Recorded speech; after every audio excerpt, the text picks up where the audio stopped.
Welcome my dear students, आप लोगों का फिर से स्वागत है द कोशिका पे। क्लास 10th साइंस के बायो का चैप्टर हम पढ़ रहे हैं हेरिडिटी एंड एवोल्यूशन। एवोल्यूशन यानी स्पीसीज का बनना। Speciation is a biological process in which one or more than one species, new species are formed from pre-existing species। यानी स्पीशिएशन वो प्रोसेस है जिसमें एक या एक से ज़्यादा स्पीसीज बनती हैं पहले से प्रेजेंट किसी स्पीसीज से। समझ में आ रहा है? जैसे सोलैनम नाम का एक जीनस है, ठीक है, सोलनेसी फैमिली का। सोलनेसी फैमिली का जो जीनस सोलैनम है उसमें कई स्पीसीज बनी। जैसे एक स्पीसीज बनी ट्यूबरोसम यानी आलू, सोलैनम ट्यूबरोसम यानी पोटैटो। इसी तरह से सोलैनम लाइकोपर्सिकम, सोलैनम नाइग्रम। तो इस तरह से सोलैनम की कई स्पीसीज बनी। तो जीनस एक ही था। तो स्पेशिएशन का कॉन्सेप्ट क्लियर हो गया।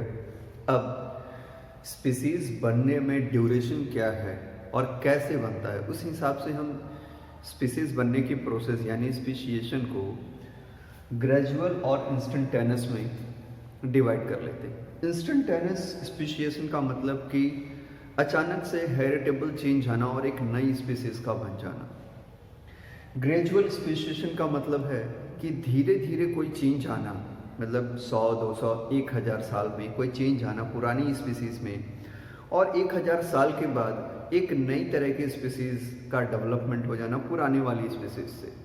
तो ये ग्रेजुअल स्पीशिएशन हो गया। वह एलोपैट्रिक हो सकता है ना, और सिम्पैट्रिक यानी एक साथ हो सकता है। एलोपैट्रिक किसी दूसरे लोकेशन पे हो सकता है। इसके बारे में शॉर्ट डिस्क्रिप्शंस आप देख लेंगे, क्लियर हो जाएगा। ये आपके कोर्स में नहीं है बट थोड़ी बहुत नॉलेज आप रखिए। अब आगे बढ़ते हैं। वर्ड आता है जीन पूल। क्या है जीन पूल? किसी भी पर्टिकुलर एरिया में जितने भी लिविंग ऑर्गेनिज्म हैं उन सब का जीनोमिक कंटेंट, जो भी जीनोमिक कंटेंट है, total number of gene is what the gene pool. किसी भी एक पर्टिकुलर एरिया में एक पर्टिकुलर टाइम में जितने भी इंडिविजुअल हैं उनके टोटल जीनोमिक कंटेंट को मिला लेंगे, उसको हम कहेंगे जीन पूल। सही है? ठीक है। दूसरा वर्ड आता है जेनेटिक ड्रिफ्ट। दूसरा वर्ड कौन सा आता है? Genetic drift. जेनेटिक ड्रिफ्ट का मतलब होता है कि अचानक से किसी भी एक पर्टिकुलर एरिया में जो भी पॉपुलेशन रह रही है, जो वहाँ पे इंडिविजुअल्स हैं, एक पॉपुलेशन बनाते हैं, उस पॉपुलेशन में अचानक से जीन पूल में चेंज आ जाना, मतलब कि इंडिविजुअल में कमी आ जाना, ड्रिफ्ट। ठीक है, तो वो जेनेटिक ड्रिफ्ट कहलाती है। उसके कई तरीके हो सकते हैं, म्यूटेशन हो सकता है, डेथ हो सकती है, कुछ भी ऐसे बहुत सारे प्रॉब्लम्स आते हैं, माइग्रेशन हो सकता है, 4-5 फैक्टर्स हैं। ठीक है, तो ये है जेनेटिक ड्रिफ्ट। तो आपको स्पीशिएशन समझ में आ गया, जीन पूल समझ में आ गया, जेनेटिक ड्रिफ्ट समझ में आ गया। तो we are discussing about the evolutionary relationship. तो किस ऑर्गन, दूसरा एनालॉगस ऑर्गन, तीसरा वेस्टिजियल ऑर्गन, चौथा connecting links, 5 relationship using homologous organs. Homologous organs are those organs which have different design and body plans, but they have common and basic origin, embryological origin।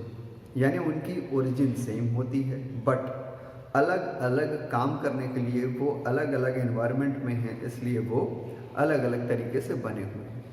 Examples, बहुत प्यारे प्यारे example आपके book में भी हैं। ठीक है, जैसे seal, bird, bat, horse, man, इन सब के अगर बात करें या ऐसे भी कॉमन भी बात करें, आपको मैं बहुत इजीली समझाता हूँ। जैसे देखिए, ह्यूमन बीइंग का हाथ, इसको बोलते हैं फोर लिम्ब। घोड़े का आगे का पाँव, उसको भी बोलते हैं फोर लिम्ब, है ना। ये दोनों क्या है? होमोलॉगस ऑर्गन्स हैं। यानी जब हमारा एम्ब्रियोलॉजिकल डेवलपमेंट हो रहा था तो जिस सेल से हमारा हाथ बनता है ह्यूमन बीइंग का, उसी सेल से घोड़े के आगे वाले दोनों पाँव बनते हैं, फोर लिम्ब बनते हैं। लेकिन घोड़े में जो आगे का फोरलिम्ब बना वो दौड़ने के काम आता है और ह्यूमन बीइंग में वो पकड़ने के, ग्रस्प करने के काम आता है। तो ऐसे ऑर्गन्स को हम होमोलॉगस ऑर्गन्स कहते हैं। एग्जैक्टली, ठीक है। इसी तरह से चमगादड़ की बात करें तो चमगादड़ में जो आगे के फोरलिम्ब हैं वो पेटाइजिया या पेटाइजियम में कन्वर्ट हो गए, यानी पंख जैसे एक स्ट्रक्चर में, जिससे कि वो उड़ता है। इसी तरह से कुछ एक्वाटिक हमारे पास मैमल्स हैं जिनके फोरलिम्ब अलग तरह से डिज़ाइन हो जाते हैं। तो फिर कैसे ये टेरेस्ट्रियल साइड में आए होंगे या उड़ने के लिए आर्बोरियल एडाप्टेशन लिया होगा या फ्लाइंग एडाप्टेशन लिया होगा। तो इवोल्यूशन का ट्रेंड जो पहला सब्जेक्ट था, यानी पहला पॉइंट था होमोलॉगस ऑर्गन, उसको डिस्कस किया हमने। दूसरा analogous organs. Analogous organs are those organs which have same type of function, but they originated, or a basic plan you can say, they have a different basic plan and they originated from different type of cells. For example, उड़ने वाले जो क्या होते हैं कीड़े होते हैं, insect, उड़ने वाली मछली यानी एक्सोसीटस, उड़ने वाली छिपकली यानी ड्रैको, उड़ने वाला चमगादड़, चमगादड़ ही है, ठीक है, मैमल की कैटेगरी से, और बर्ड, इन सब में एक ही रिलेशन है कॉमन, ये उड़ सकते हैं। लेकिन उड़ने वाला जो स्ट्रक्चर है सब में अलग अलग है। इंसेक्ट में जो उड़ने वाला स्ट्रक्चर बना है वो उनकी क्यूटिकल से यानी चमड़ी से बना है। आप देख सकते हैं उनमें विंग्स के में कभी कभी ब्लड कैपिलरीज भी आसानी से देखने को मिल जाते हैं। दूसरा, जो बर्ड होता है उसमें फीदर होते हैं यानी विंग्स होते हैं। ट्रू विंग्स केवल बर्ड में पाए जाते हैं, बाकी और कहीं नहीं पाए जाते क्योंकि उसमें फीदर होते हैं। अब चमगादड़ भी उड़ता है लेकिन वो उसका फोर लिम्ब है, यानी आगे वाले हाथ मॉडिफाई हो गए हैं पेटेजिया में, वो विंग नहीं है, उसमें फीदर्स, पंख नहीं होते हैं। ये समझ में आ रहा, लेकिन उड़ता है, ठीक है। तो इसको हम कहते हैं एनालॉगस ऑर्गन्स। तो ये भी क्या है, ये भी क्या दिखा रहा है कि बहुत सारे डिफरेंट ग्रुप हो सकते हैं, लेकिन जब एक जैसे एनवायरनमेंट में रहते हैं तो उनको जिंदा रहने के लिए एक जैसी एडाप्टेशन करनी पड़ती है। धीरे धीरे धीरे धीरे वो एक ग्रुप में कन्वर्ट होते हैं। यानी ये इवोल्यूशनरी ट्रेंड है। अचानक से तो कोई उड़ने नहीं लगा होगा, भाई इंसेक्ट पहले आए लेकिन वो भी उड़ते हैं, उसके बाद मछलियाँ आए वो भी उड़ते हैं, फिर क्या बोलते हैं ड्रैको भी उड़ सकती है, बर्ड भी उड़ सकते हैं। यानी ये जो उड़ने का ट्रेंड है ये लोअर ऑर्गेनिज्म से शुरू होता है और हायर ऑर्गेनिज्म तक है एवोल्यूशन, ये एवोल्यूशन का ट्रेंड है। तीसरा पहचानने का तरीका है वेस्टिजियल ऑर्गन, यानी एवोल्यूशनरी रिलेशनशिप को हम पहचानते हैं। इसका सबसे अच्छा एग्जांपल देता हूँ मैं। मछलियाँ पानी में देख सकती हैं आसानी से, उनकी आंखें खुली रहती हैं क्योंकि उनकी आंखों के ऊपर एक मेम्ब्रेन होता है, निक्टिटेटिंग मेम्ब्रेन। ह्यूमन बीइंग पानी में जाएगा तो आंख खोल के देखेगा, उसको तकलीफ होगी क्योंकि हमारी आईज में निक्टिटेटिंग मेम्ब्रेन सिकुड़ के यहाँ इकट्ठा हो जाता है इस पोजीशन पे, और ये जो यहाँ पे निक्टिटेटिंग मेम्ब्रेन है अब ये किसी काम का नहीं है। ऐसे ऑर्गन जो पहले के ग्रुप में तो वर्किंग हैं, फंक्शनल हैं, लेकिन हमारी यानी जो एडवांस कैटेगरी के ऑर्गेनिज्म है उनमें अब फंक्शनल नहीं है, उसको बोलते हैं वेस्टिजियल ऑर्गन। तो ये एक रिलेशनशिप है, यानी जो एडवांस कैरेक्टर्स हैं, जो एडवांस ऑर्गेनिज्म हैं, उनमें कुछ ऑर्गन जो वेस्टिजियल हो गए उनसे कम कॉम्प्लेक्स, कम एडवांस ऑर्गेनिजम्स में बहुत ही अच्छे से एक्टिव था। तो इवोल्यूशन का ट्रेंड आपको पता चल रहा है। इसी तरह से वर्मीफॉर्म अपेंडिक्स, रूमेंट्स जो हमारे होते हैं, जो गाय भैंस होती हैं, उनमें तो बहुत अच्छे से वो फंक्शनल होता है, बट ह्यूमन बीइंग में फंक्शनल बिल्कुल भी नहीं होता है। इसी तरह से हमारे कान, ऐसे बहुत सारे आपको वेस्टिजियल ऑर्गन मिल जाएंगे। नेक्स्ट जो सबसे बायोलॉजिकली बहुत इम्पॉर्टेंट है, जिसको कि हम बहुत आसानी से समझते हैं, वो रिलेशनशिप इस्टेब्लिश करने वाला हमारा पॉइंट है कनेक्टिंग लिंक। कनेक्टिंग लिंक ऐसे ऑर्गेनिज्म को कहा जाता है जो किसी दो ग्रुप के बीच के फीचर्स को शो करता हो, यानी अपने से नीचे वाले ग्रुप का भी फीचर हो उसके अंदर और अपने से ऊपर वाले ग्रुप का भी हो। जैसे वायरस, वो नॉन लिविंग के भी कैरेक्टर शो करता है और लिविंग के भी कैरेक्टर शो करता है। उसको पजल ऑफ द लाइफ कहा जाता है। दूसरा, यूग्लिना की बात करें, एनिमल का भी कैरेक्टर शो करता है और प्लांट का भी कैरेक्टर शो करता है। नेक्स्ट बात करें तो हमारे पास बहुत सारे अभी आपको एविडेंसेस मिलेंगे। ऐसे ही पेरीपेटस की बात करते हैं तो एनेलिडा और ऑर्थोपोडा के बीच में ये कनेक्टिंग लिंक का काम करता है। इसके बहुत सारे कैरेक्टर एनेलिडा से मिलते हैं, बहुत सारे कैरेक्टर ऑर्थोपोडा से मिलते हैं। इसी तरह से एक बहुत ही अच्छा फॉसिल है जिसको कि हमको जरूर पढ़ना चाहिए, आर्कियोप्टेरिक्स। आर्कियोप्टेरिक्स जो है ये रेप्टाइल और बर्ड के बीच का कनेक्टिंग लिंक है। ये ऐसा फॉसिल मिला जिसमें रेप्टिलियन कैरेक्टर भी थे और एवीज के कैरेक्टर भी थे, यानी बर्ड्स के कैरेक्टर भी थे। तो ये जो कनेक्टिंग लिंक्स हैं, जैसे बेलानोग्लासस की नॉन कॉर्डेट और कॉर्डेट के बीच का कनेक्टिंग लिंक है, तो ये कनेक्टिंग लिंक्स ये प्रूफ करते हैं कि इवोल्यूशन सिंपल से कॉम्प्लेक्स की ओर हो रहा है और धीरे धीरे हो रहा है, अचानक से नहीं हो रहा। हालांकि हमारे पास सारे कनेक्टिंग लिंक्स नहीं हैं, बट ये जो कनेक्टिंग लिंक्स मिले हैं इनसे इतना तो कंफर्म हो गया कि जरूर इवोल्यूशन स्टेप वाइज हुआ है, ग्रेजुअल हुआ है और ये सिंपल से कॉम्प्लेक्स की ओर हुआ है। यस, तो ये इवोल्यूशनरी रिलेशनशिप इस्टेब्लिश करने में इसीलिए कनेक्टिंग लिंक बहुत इंपॉर्टेंट हो जाते हैं, है ना।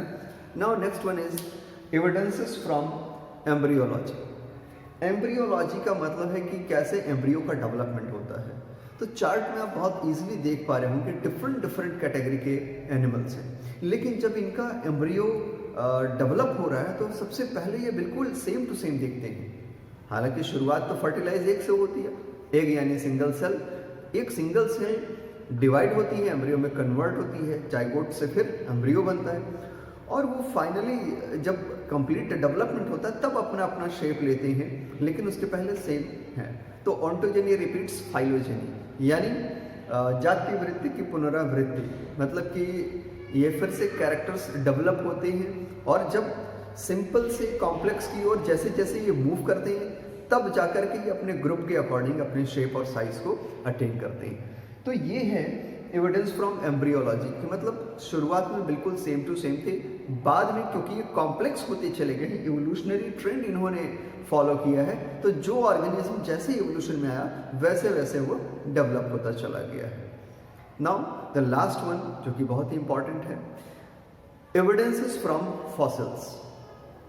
फॉसिल्स क्या है? फॉसिल्स किसी भी एनिमल या प्लांट का कोई पार्ट या पूरा का पूरा प्लांट या पूरा का पूरा एनिमल बॉडी, उसका पार्ट, उसका इम्प्रेशन, उसका कंप्रेशन, कुछ भी ट्रेस जो कि जमीन में पड़ा है आज से हजारों लाखों साल पहले से और जिसको कि हमने डिग आउट करके निकाला है, खोद करके निकाला है, ऐसे किसी भी पार्ट को या किसी भी स्ट्रक्चर को हम फॉसिल कहते हैं, जो कि हमें इंफॉर्मेशन देते हैं। अब उसकी कार्बन डेटिंग की जाती है जिससे कि पता चलता है कि वो किस ड्यूरेशन का रहा होगा। आज से 10,000 साल पुराना है, 1 लाख साल पुराना है, 10 लाख साल पुराना है। और जब कार्बन डेटिंग से उसकी डेट पता चलती है तब हम उसकी स्टडी करते हैं कि अच्छा 1 लाख साल पहले इस तरह के ट्री या इस तरह के एनिमल रहे होंगे जो आज से बिल्कुल अलग हैं, यानी इन्हीं से डेवलप होते होते आज के ट्री और आज के एनिमल्स बने हैं। तो इसको हम कहते हैं फॉसिल। अब सवाल ये कि फॉसिल बनता कैसे है। एक सिंपल सा एग्जांपल है, एनसीईआरटी में भी है, फिगर में शेयर करता हूँ एनसीईआरटी वाला ही, और फिर मैं उसको एक्सप्लेन करता हूँ। तो आइए समझते हैं कि फॉसिल कैसे बने। स्ट्रक्चर में जो कहानी शुरू होती है उसमें मान लिया जाता है कि लगभग 100 मिलियन ईयर पहले कुछ इनवर्टिब्रेट्स सी साइड में, सी बेड में अचानक से डेथ हुई उनकी और वो वहीं पे मिट्टी के मड के नीचे दब गए। अच्छा, मड ही क्यों? क्योंकि मड एक ऐसी लेयर क्रिएट करती है जिसमें उसके पार करके उसको ऑक्सीजन या एयर उस इंसेक्ट तक नहीं पहुंच सकती है। तो जब भी कोई फॉसिल बनता है तो उसमें ऑक्सीजन नहीं होना चाहिए, क्योंकि ऑक्सीजन होगा तो उसको ऑक्सीडेशन कर देगा तो हमें कोई फॉसिल नहीं मिलेगा।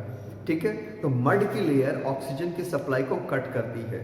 चलिए, ये समझ में आ गया 100 मिलियन ईयर्स पहले इनवर्टिब्रेट्स दब गए और उसके ऊपर मड की लेयर आ गई। फिर उसके कुछ मिलियन ईयर्स बाद, कुछ मिलियन ईयर के बाद डायनासोर्स, क्योंकि धरती पर राज करते थे जुरासिक पीरियड में, है ना, तो अचानक से पृथ्वी में हलचल हुई और वो डायनासोर दब गया। उसी इनवर्टिब्रेट का लेयर जो जहाँ पे था उसी के ऊपर वो डायनासोर दबा और फिर उसके ऊपर भी मड की लेयर्स आ गई और इतना ज़्यादा कंप्रेस हो गया कि उसी में दब गया। ऑक्सीजन की सप्लाई वहाँ भी नहीं थी, इसलिए वो फॉसिल में धीरे धीरे कन्वर्ट हो गया।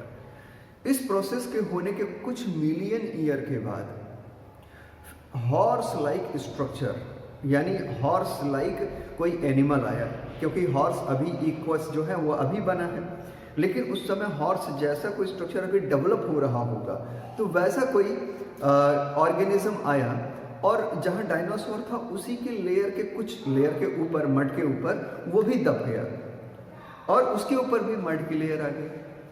अब जब उसके ऊपर मड की लेयर आ गई, फिर उस पर बहुत सारी रॉक्स आए और उसको प्रेस कर दिया और इस तरह से वो कई लेयर्स में वहाँ पे फॉसिल बनते चले गए। जब ये कई और मिलियन ईयर बीत गया, पानी का किनारा था, फिर धीरे धीरे वहाँ पे पानी की बूंदें टकराई और अचानक से आज से कुछ साल पहले, यानी 10-20 साल पहले कोई गया, उसने देखा कि अरे यहाँ पे कुछ बोन लाइक स्ट्रक्चर है। फिर उसने देखना शुरू किया।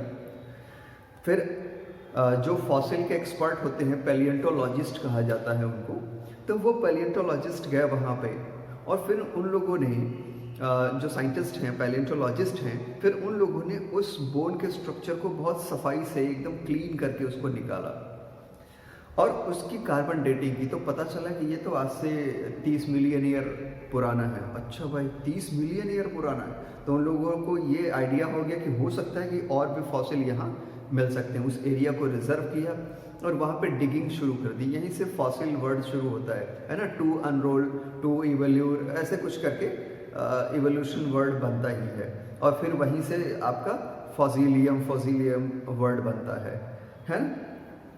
तो यहीं से फॉसिल वर्ड भी बनता है, सब लैटिन वर्ड्स हैं।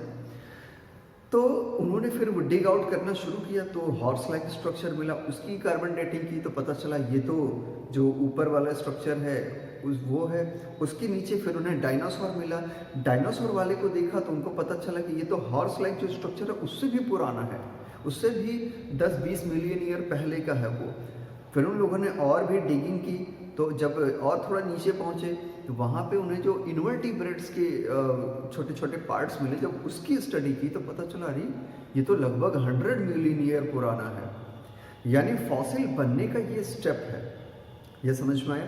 तो जब ये फॉसिल मिले तो इससे क्या पता चलता है? इससे ये पता चलता है कि 100 मिलियन ईयर पहले इनवर्टिब्रेट बहुत सारे थे, वर्टिब्रेट बहुत कम थे। लेकिन उसके कुछ मिलियन ईयर के बाद, मान लीजिए 50 मिलियन ईयर पहले, डायनासोर तो थे लेकिन हॉर्स लाइक स्ट्रक्चर नहीं डेवलप हुआ था। यानी अभी ये वाला कैटेगरी मैमल वाला भी नहीं डेवलप हुआ था।